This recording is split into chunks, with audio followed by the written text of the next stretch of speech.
자, 여러분 안녕하세요.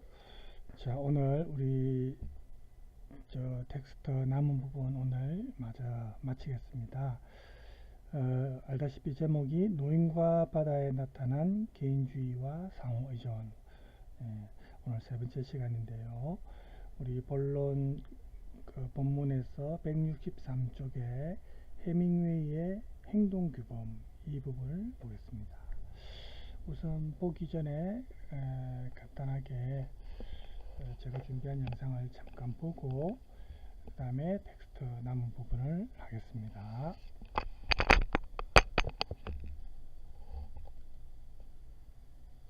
페이지밖에 안 되는 노인이 고기를 잡는 단순한 소설이 왜 이렇게 유명할까? 노인과 바다가 우리에게 말해주고 싶은 것은 무엇일까? 저자인 해밍웨이는 불필요한 미사 여구나 과장도 없이 절제된 언어로 이 소설을 썼습니다. 단순한 이야기와 문장들을 통해 삶의 본질과 통찰을 우리에게 던져주기에 70년이 지난 지금도 많이 읽히는 것입니다. 그리고 우리에게 두 가지 큰 메시지를 던져주고 있습니다. 첫째는 치열함 속에 삶의 의미가 있다는 것입니다. 사실 노인이 의미하는 것은 나약한 육체와 작은 배에 갇혀 바다라는 넓은 세상을 표류하는 우리입니다. 그리고 이 바다에는 우리가 꿈꾸는 목표, 이상향, 목적인 고기가 있습니다. 소설 속에서 노인과 사투를 벌이는 고기는 청새치입니다. 몸 길이가 4.5m, 몸무게는 900kg까지 성장해서 그 힘이 굉장히 강합니다. 노인이 만난 청새치는 5.5m에 달해 노인의 배보다 커서 이틀간의 사투 끝에 겨우 붙잡았습니다. 실제 저자인 해밍웨이는 낚시를 즐기며 평생 청새치 800마리와 참치 200마리를 잡았었습니다. 노인은 이러한 청새치를 잡기 위해 끊임없이 노력하는데 이런 모습 속에서 청새치는 우리의 목표, 이상향, 목적이라고 볼 수 있습니다. 84일간 노인이 단 한 마리의 물고기를 잡지 못했던 것처럼 유사합니다. 열심히 노력한 끝에 청새치, 목표를 잡는 데 성공하지만 이것을 유지하기 위해 치열한 싸움을 하는 노인의 모습 역시 우리와 비슷합니다. 그래서 상어는 인생에서 찾아오는 시련과 위기라고 볼 수 있습니다. 심지어 상어는 때로 여러 번 나타나는데 이때 노인은 도망가지 않고 상어를 물리치기 위해 칼을 뽑아들었습니다. 시련을 회피하지 않고 용기 있게 맞서는 우리 모습을 투영하는 것입니다. 이 가운데서 노인은 사자꿈을 3번 꿉니다. 고기를 잡기 전에 한 번, 고기와 사투를 벌이던 도중에 한 번, 그리고 고기를 잡아 돌아왔을 때 한 번. 사자는 동물 중에서도 왕이기에 힘의 상징인데 반복적인 사자꿈을 통해 아무리 힘들어도 고기를 잡겠다는 의지를 보여주는 것입니다. 특히 세 번째 사자꿈의 세부적인 묘사는 소설 속에 나오지 않습니다. 단순히 노인은 사자꿈을 꾸고 있었다고 묘사만 됩니다. 다만 세 번째 사자꿈을 꾸기 전에 소년이 고기가 할아버지를 이긴 건 아니었어요 라고 한 것을 보아 노인이 비록 상어에게 모든 고기를 빼앗겼지만 끝까지 포기하지 않고 치열하게 싸운 것 자체가 진정한 승리이고 나아가 아직도 남아있는 노인의 근성과 남성성, 성취감을 짚어주는 부분입니다. 이처럼 우리의 삶을 노인, 바다, 고기, 상어, 사자꿈이라는 비유들을 통해 볼 수 있습니다. 그리고 치열하게 살아가는 모습 속에서 우리는 꿈을 꾸고 의미를 찾는다는 것을 알 수 있습니다. 비록 상어들에게 모든 것을 잃었을지라도 여전히 사자꿈을 꾸고 있고 고기라는 목표를 향했던 모든 순간이 삶의 여정이었다는 것을 다시금 깨닫는 것입니다. 저자 해밍웨이는 소설가이자 언론인이고 군인이었습니다. 종군 기자로 활동하던 해밍웨이는 1차 대전이 발발했을 때 군인으로 참전하며 삶과 죽음의 경계를 넘나들고 인간의 실존과 허물을 피부로 체감했습니다. 인간 실존은 한시적이고 덧없는 존재입니다. 결국엔 어떻게든 파괴되는 운명이기 때문입니다. 그렇다고 해서 각자가 스스로의 삶에 부여하는 단단한 본질마저 파괴되지는 않습니다. 해밍웨이가 노인의 입을 빌려 인간은 패배하도록 창조된 게 아니다. 파괴당할 순 있어도 패배할 순 없다고 하는데 바로 이 지점에서 우리 인간의 존엄성이 있습니다. 우리의 육체는 결국 파괴당하고 사라질 것입니다. 그러나 보다 나은 삶과 가치를 위해 끝까지 노인처럼 투쟁하고 치열하게 살아나간다면 정신적인 패배는 없는 것입니다.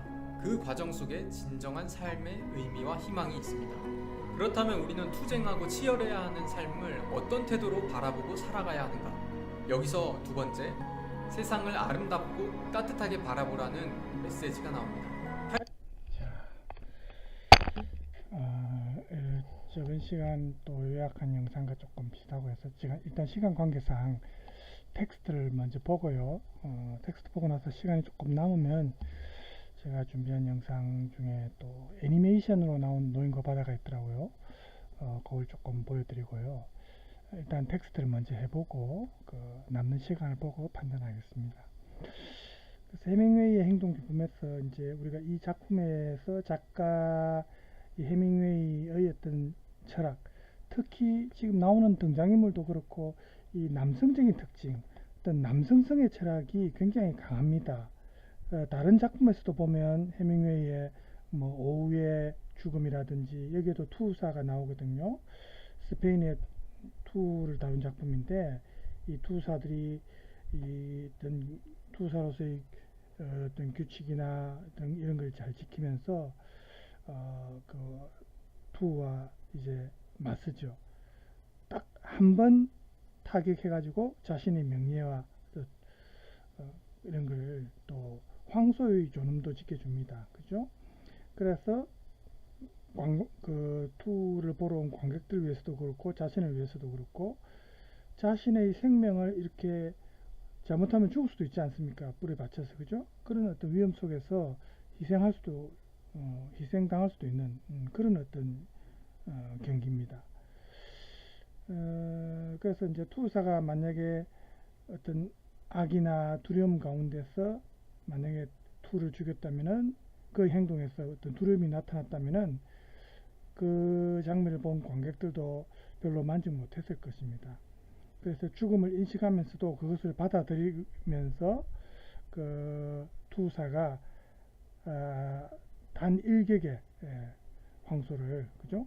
투를 죽이는 장면 이런 게 이제 관객들이 감탄사를 자아내는데 이 투사의 죽음만이 아니고 또 그가 어떻게 죽느냐 이게 사실은 중요하고요. 마찬가지로 투사가 이 황소를 죽이는 것 자체보다는 어떻게 죽이느냐 그죠? 상대를 존경하면서 고통 없이 한 번에 죽일 수 있어야 되죠. 그래서 해밍웨이 작품 속의 이 주인공들은 어떤 윤리적인 행동 규범 그리고 남성성 이런 걸 지킵니다. 이게 아주 중요한 겁니다. 그죠? 죽음보다도 어떤 때는 더 중요하게 간주되기도 합니다. 그래서 뭐 다른 작품 예를 들어서 해밍웨이의 태양은 또다시 떠오른다 여기에 나오는 주인공 로메로 또 무기의 자리크라 이 작품에 나오는 리날디와 프레드릭 또 누구를 위하여 종은 울리나 이 작품에 나오는 조던 뭐 이런 등장인물들을 보면은 해밍웨이 이 작가가 스스로 말한 그런 인물들 즉 압박 속에서도 어떤 우아함을 유지하는 사람들 그런 등장인물들입니다. 주인공들이 운동 경기로 치면 스포츠맨십에 적합한 인물들입니다. 그죠? 그 반칙을 저지르지 않는다는 거죠. 그래서 이 등장인물들이 뭐 직업이 보면 투를 하든 뭐 낚시를 하든 프로 권투 선수든 사냥꾼이든 뭐 자신이 맡은 일에 있어서 이렇게 숙련된 기술을 갖고 있고 또 자부심과 위험을 갖고 있고 위기의 순간에도 움츠러들지 않고 그 고통을 참아내고 이런 그 작가 해밍웨이의 어떻게 보면 작가 해밍웨이가 설정한 어떤 이상적인 행동 규범이 이 노인과 바다라는 작품의 이 구성에서도 이제 나타납니다. 해밍웨이의 이상적인 행동 규범은 이 노인 산티아고하고 그 다음에 거대한 청새치가 이제 대결하는 그 극적인 장면에서 잘 보입니다. 이 산티아고가 작품 대사 중에 이런 말이 나오거든요. 나는 그것을 위해 태어났다. 이렇게 말하는 이게 이제 그것이란 것은 대결을 의미하거든요. 그래서 이 작품의 첫 부분에서 그 소년 마놀린의 아버지가 그 가까운 해안가에서 손쉽게 고기를 잡으려고 하죠. 이와는 반대로 산티아고는 편안한 휴식이나 적당한 타협을 거부하고 이 세상의 어떤 사람도 가보지 못한 먼 바다로 깊은 바다로 나아가죠. 그래서 이 산티아고가 계속 반복해서 말하는데 너무나 멀리 나갔다고 말하는데 이것은 우리 인간의 한계를 넘어서 자연의 질서를 어기게 되었을 때 어떤 결과를 초래할 수 있는지를 자기 스스로도 느끼기 때문입니다. 내가 너무 멀리 왔구나 이런 말을 할 때, 그죠? 그래서 이제 그 고기잡이 나와서 두 번째 날 정오쯤에 청새치를 발견하죠. 거대한 청새치를. 그때 이제 이 산티아고가 이런 말을 하죠. 오늘이 지나기 전에 나는 너를 죽일 것이다. 이렇게 이제 산티아고가 결심하는 것은 그 어떻게 보면 아프리카 푸른 언덕에서 얼룩영양을 쫓는 사냥꾼, 사자 같은 그런 어떤 이미지를 우리가 연상할 수 있고요. 이 바다 혹은 초원에서 모든 생명체가 사냥꾼이 될 수도 있고 또 사냥감이 될 수도 있지 않습니까? 그죠? 쫓는 자와 쫓기는 자인데 이 모두가 원시적인 관계 속에서 서로 긴밀하게 연결되어 있는 겁니다. 그죠? 초식 동물도 필요하고 육식 동물도 필요하고 우리가 이런 생태계가 다 그 얽혀 있는 게 다 그 구조가 필요한 구조지요. 그죠? 개체수가 한쪽만 너무 많고 한쪽이 적어도 문제가 생길 수 있고 이게 이제 자연의 조화인데 그래서 이 산티아고가 어느 누구의 도움도 받지 못한 채 오직 자신의 힘과 자신의 의지만 가지고 이제 이 거대한 청새치와 대결해야만 합니다. 그래서 이 과정에서 낚싯대로 인한 통증, 등의 통증을 느끼죠. 이게 심해져 가지고 고통을 받고요. 또 태양빛을 막아주는 밀짚 모자가 이마에 확 짓눌리면서 시간이 갈수록 몸이 지치고 배도 고프고 또 낚싯대를 잡은 손에는 쥐가 나지요. 피까지 흘리고 이렇게 하지만은 그 고통은 문제가 되지 않는다. 이런 말을 합니다. 그래서 이 깊은 바다에서 이 사투를 벌이는 것이 이런 육체적 고통은 저번에 말했다시피 종교적 상징으로 보면 그리스도의 고난을 또 연상시키는 그런 비유로도 성화될 수 있고요. 또 이 산티아고가 우리 다른 해양 소설 중에 모비딕이라고 있지 않습니까? 그죠? 거대한 백고래죠. 흰 고래. 그죠? 이 산티아고가 모비딕의 선장, 그 에이헵 선장이라고 있습니다. 그 선장이 하고 유사한 생각을 갖고 이제 바다로 나왔는데 청새치와의 대결이 이렇게 절정에 이를수록 어떤 이 산티아고의 어떤 인간적인 자부심은 이제 상대방인 이 청새치에 대해서도 청새치라는 생명체에 대해서도 동정과 또 존경심을 보여주지 않습니까? 그죠? 무자백에 무조건 그 정복해야 될 대상 이렇게 생각하지는 않죠. 잡아야 될 대상으로만 생각하는 게 아니고 존경심을 보여줍니다. 청새치도 만약에 자기가 청새치 입장에 나서면 얼마나 힘들겠습니까? 그죠? 이런 게 이제 굉장히 산티아고가 성숙한 인간이라는 것을 우리가 알 수 있는데요. 그래서 이 산티아고가 청새치도 이 굶주림 때문에 힘이 약해지고 고통받고 있지만 이 산티아고 자신만큼이나 영웅적이다 이런 사실을 또 알고 있고 그래서 산티아고는 이런 대사도 하지 않습니까? 이렇게 행동이 훌륭하고 위험이 있는 고기를 먹을 만한 자격이 있는 사람은 아무도 없다. 이런 대사도 나오거든요. 그래서 청새치의 이런 불굴의 정신도 평가를 하는 그런 대사도 나옵니다. 그래서 이 청새치와의 사투가 절정에 달했을 때 이 산티아고가 너가 나를 죽이고 있구나 고기야 이렇게 이제 생각을 합니다. 그렇지만 너는 그럴 권리가 있다 형제여 나는 너보다 더 위대하고 더 아름답고 고요하며 더 고귀한 것을 본 적이 없다. 와서 나를 죽여라. 나는 누가 누구를 죽이는지 상관하지 않는다. 이렇게 또 혼자 생각하는 장면이 나옵니다. 이런 장면을 보면은 정말 어떤 규범이나 어떤 희생에 대한 해밍웨이의 철학을 이런 대사에서 우리가 느낄 수가 있다는 겁니다. 이 노인 산티아고의 투쟁의 결과가 비록 결과적으로는 패배로 끝나죠. 상어들이 다 먹어치워 버리니까 나중에, 그죠? 그렇지만 그것보다 더 중요한 것은 승리나 패배 여부가 아니라 투쟁 그 자체다. 그 과정이라고 우리가 저번에 영상에서도 확인하지 않았습니까? 그죠? 그래서 산티아고가 이런 용기와 인내를 갖고 투쟁하는 과정이 바로 작가 해밍웨이의 어떤 해밍웨이의 철학이 담긴 주인공의 면모를 보여주는 겁니다. 이 산티아고가 자신과 대결하는 청새치마저 형제라고 부르는 그런 장면을 보면은 정말 우리가 이 넓은 우주에서 살아가는 모든 생명체들과의 유대감을 강조하는 그런 말이거든요. 그래서 이제 보면은 3일째 되는 날에 이 산티아고가 이런 말을 합니다. 자신에게 남은 모든 힘과 오래전에 이미 사라져버린 그런 긍지를 한데 모아서 이 청새치의 심장에 작사를 던짐으로써 마침내 서사시적인 사투가 끝난다. 자, 이런 마지막 셋째 날에 이제 결국 사투가 끝납니다. 이 산티아고가 청새치를 잡기 위해서 무엇이 최선의 방식이고 어떻게 해야 하는지를 잘 알고 있죠. 그리고 위험 있게 행동하고 자신이 그 야구 선수 그 디마지오만큼 그런 대단한 인물이라는 것을 증명해 보입니다.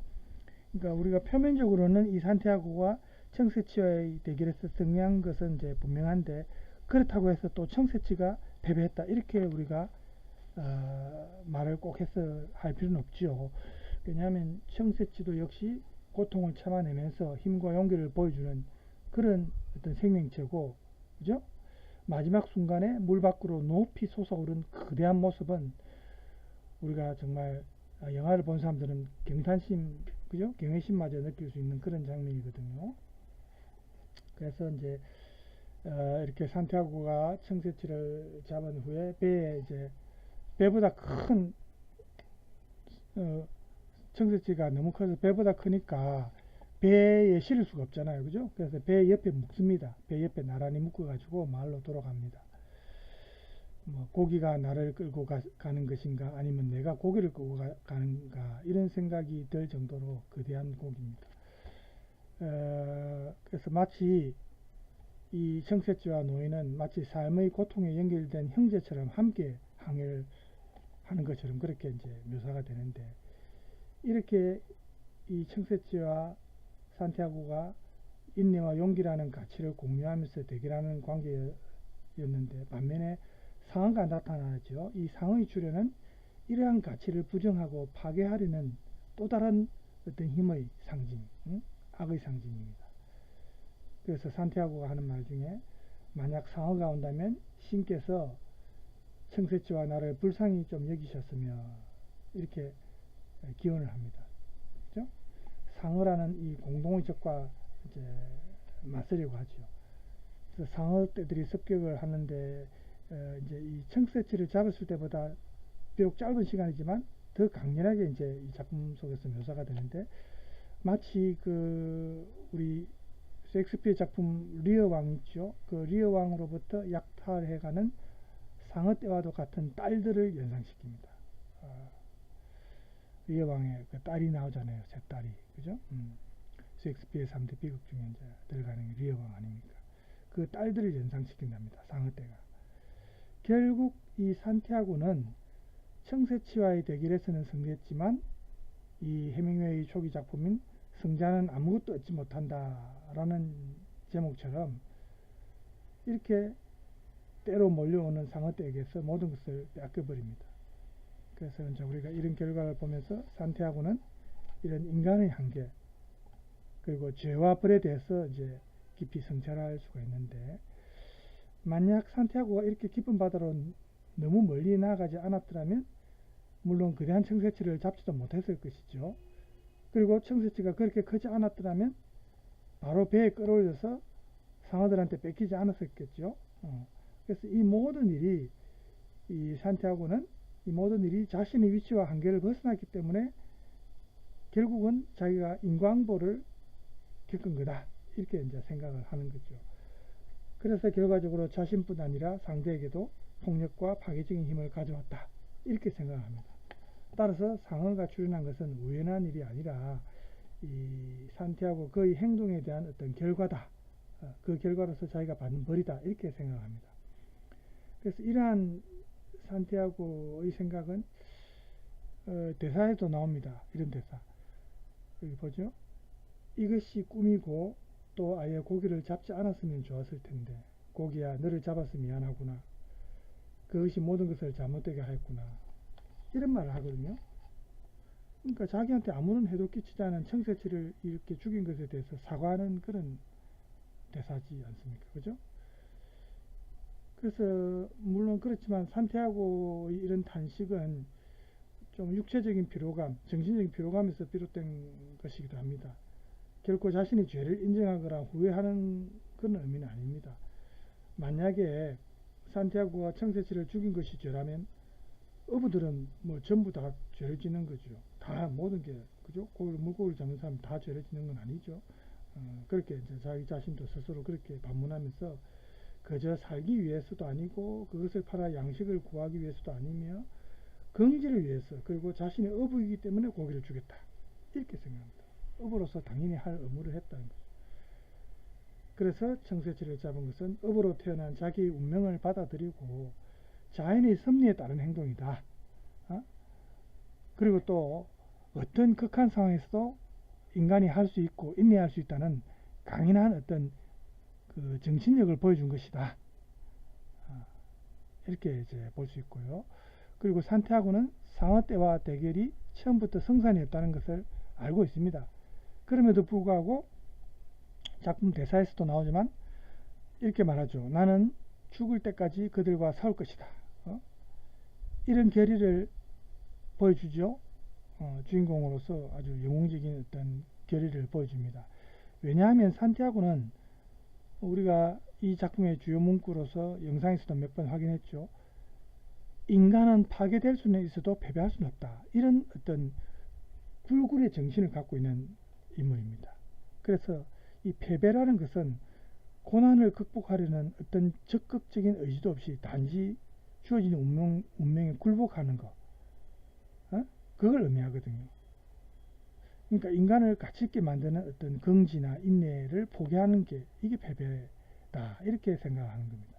그래서 패배라는 것이 있을 수 없다는 거죠. 그래서 산티아고의 이런 사투와 고난은 결국 어떤 의미와 상징성을 갖는가 우리가 이렇게 한번 더 요약해 보면요. 이 작가 해밍웨이가 처음 주목을 받았던 단편집이 우리 시대입니다. 우리 시대에서부터 이 말년의 마지막 작품 노인과 바다에 이르기까지 이 해밍웨이의 작품을 관통하는 모티프가 두 개를 꼽는다면 바로 투사와 십자가에 못 박히는 자, 이렇게 우리가 간단하게 두 개의 모티프를 언급할 수 있습니다. 투사는 통제할 수 있는 강한 힘을 대변하죠. 그러면서도 죽음까지도 관리하는 인물입니다. 그게 투사고, 반면에 십자가에 못 박히는 자는 고통을 받아들이고 심지어는 죽음에까지 이르지만 용기와 인내심을 갖고 이러한 고통을 수용하기 때문에 고귀함을 얻게 되는 그런 자입니다. 그래서 이 투사와 십자가에 못 박히는 자, 이 두 사람 간의 계속적인 어떤 긴장관계, 상호작용, 이게 해밍웨이의 작품에서 하나의 어떤 그 유형이다. 해밍웨이 작가의 어떤 행동 규범으로서 우리가 생각할 수 있는 유형이다. 이렇게 볼 수 있습니다. 초기 작품에서 해밍웨이의 주인공들은 항상 자신의 고통과 절망에 의해 분리된 마치 외로운 섬처럼 그렇게 이제 묘사가 되는데, 결국은 이런 고통스러운 삶에서 맞게 되는 죽음은 해방의 의미가 있습니다. 그렇지만 마지막 이 작품 노인과 바다에 와서 초기 작품과는 다른 점이 나오거든요. 이 노인과 바다에 나오는 이 산티아고는 작품의 마지막에서 죽음과 절망 속에 홀로 남겨지지 않는 그런 주인공입니다.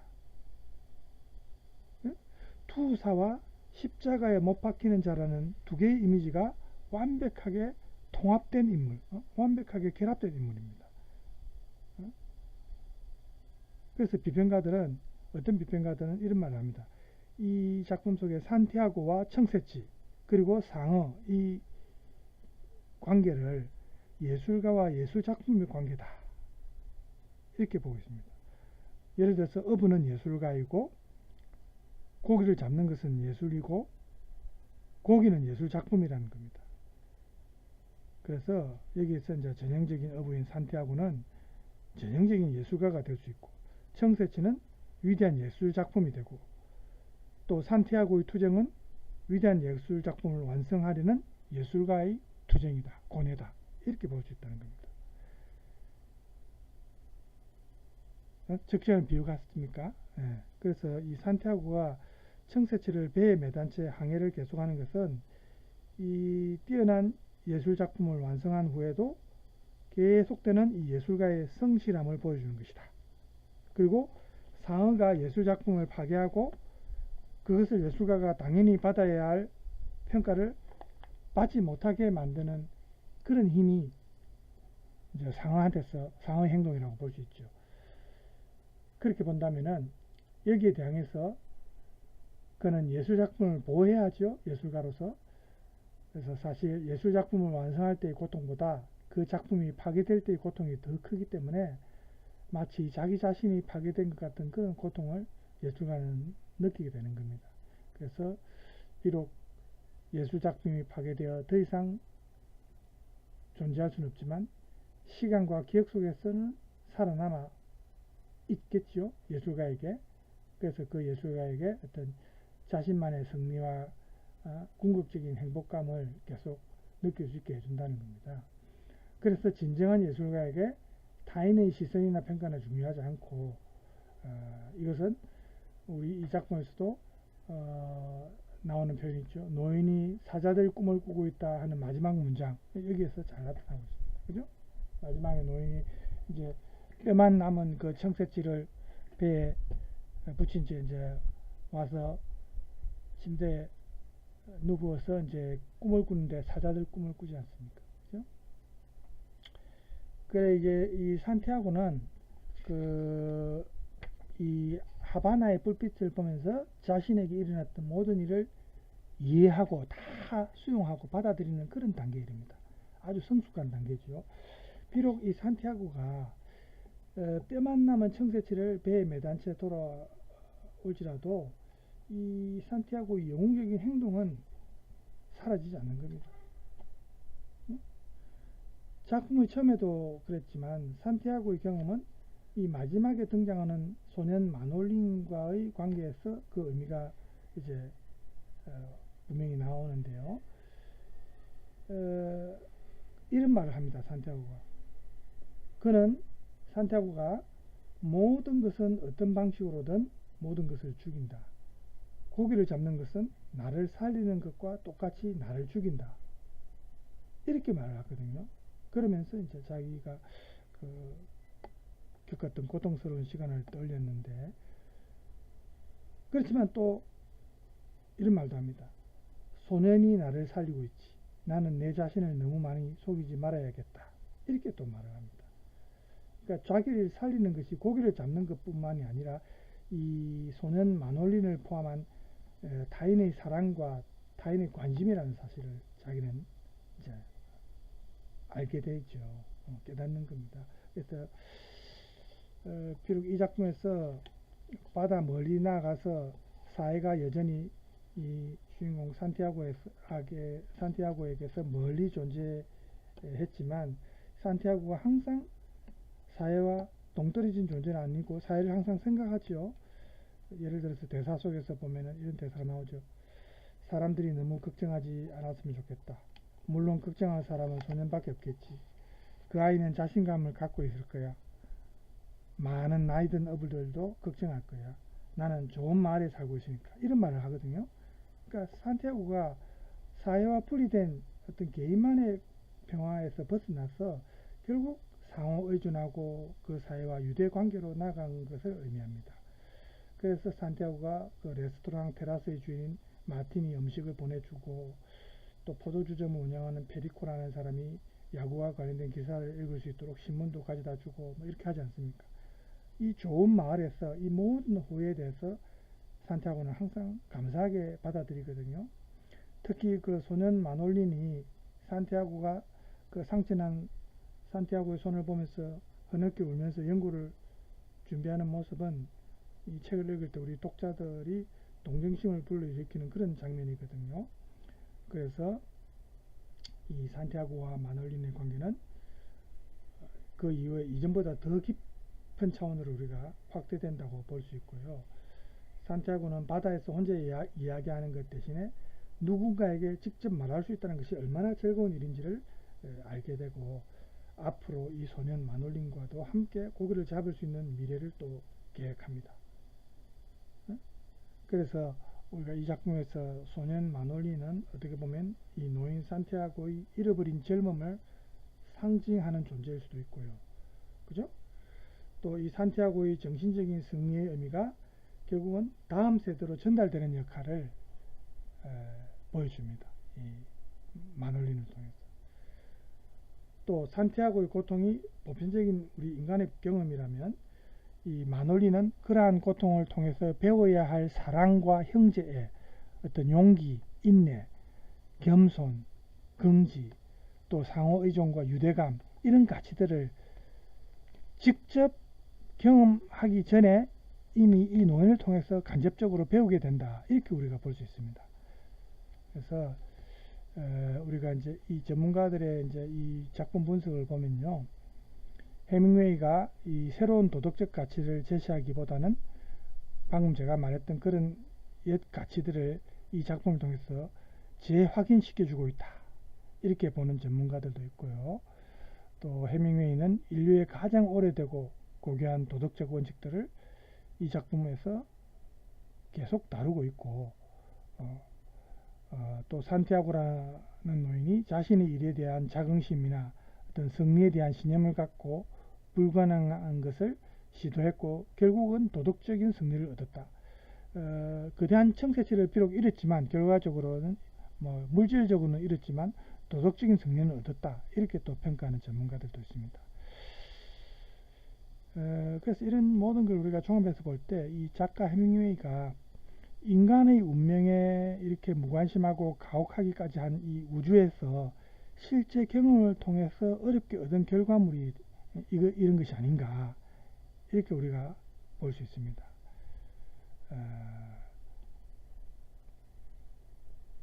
우리가 노인과 바다라는 이 작품을 그래서 젊을 때, 학생 때 읽는 거하고 또 나이 들어서 읽는 거하고 느낌이 다른 게 아마 이런 점 때문이기도 할 것 같아요. 저도 저번에 얘기했지만 제가 최근에 또 이 수업을 준비하면서 노인과 바다를 제 책으로 안 읽고 그 유튜브 책 읽어주는 그 앱이 있어서 그 방장을 통해서 이제 제가 한 3시간, 4시간 사이 청취했거든요. 밤에 잠도 안 오고 해서 이제 들으면서 옛날 읽었던 기억을 떠올리면서 들었습니다. 그것도 옛날에 젊을 때 학생 때 읽는 거하고 또 느낌이 달랐어요. 제가 이제 50대 후반으로 이제 나이가 들어가니까 학생 때와는 느낌이 확실히 달랐습니다. 그래서 이런 고전은 여러 번 읽어도 또 그때마다 느낌이 다르면서 그 세대에 따라서 또 그 고전이 전해주는 어떤 상징성이 조금씩 차이가 있을 수도 있습니다. 그죠? 여러분도 시간이 되면 한번 읽어보시고요. 아니면 읽는 게 귀찮으시면 저처럼 유튜브에 노인과 바다 이렇게 치면 나옵니다. 그러면 이제 책 읽어주는 그 요즘에 그런 코너가 많아요. 그래서 그 중에 하나를 선택해서 목소리가 좋은 성우가 하는 거라든지 이런 걸 선택해서 한번 들어보시면 돼요. 또 다른 작품도 마찬가지입니다. 요즘에 또 휴대폰 많이 보고 저도 제 직업상 컴퓨터나 뭐 이렇게 많이 봐야 되니까 시력이 좀 많이 안 좋아졌는데 요즘은 그래서 가급적이면은 들을 수 있으면 이제 들으려고 합니다. 눈을 감고. 그래서 여러분도 제가 이렇게 텍스트를 통해서 여러분과 같이 이렇게 내용을 이렇게 살펴보고 있지만 직접적으로 이 작품을 처음부터 끝까지 한번 쭉 읽거나 들어보기를 또 권장합니다.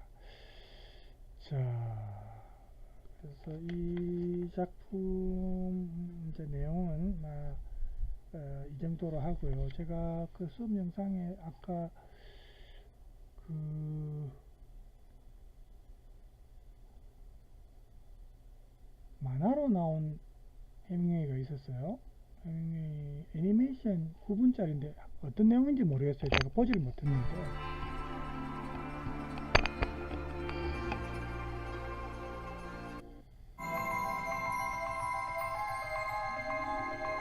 노인이었습니다. 노인을 둘러싸고 있는 건 모든 게 다 낡고 늙어 있었습니다. 그러나 그의 눈빛만은 바다처럼 항상 젊고 명랑한 듯 했으며 패배를 몰랐습니다. It's been 84 days since I caught a fish.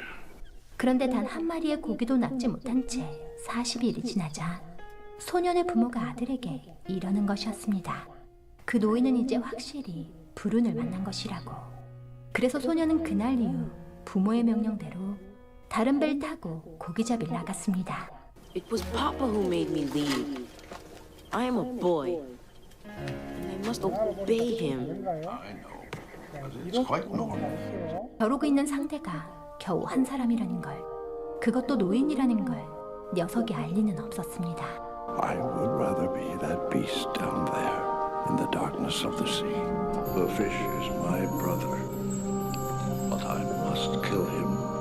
아니 그렇게 되길 기도하자고 노인은 다짐했습니다.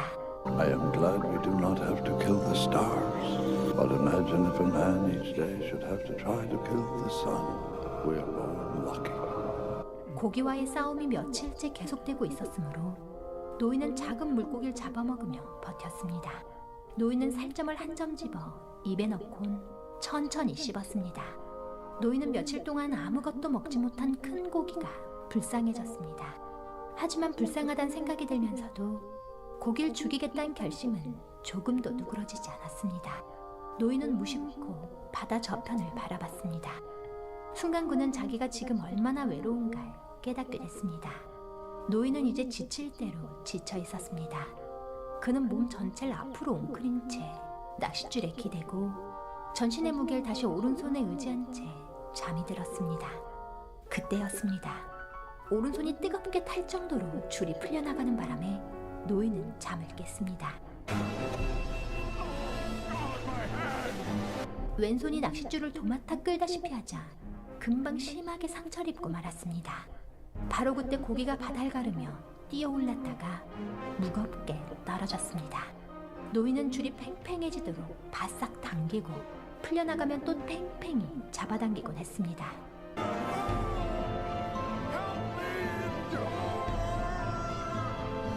노인은 온갖 고통을 억누르고자 애썼습니다.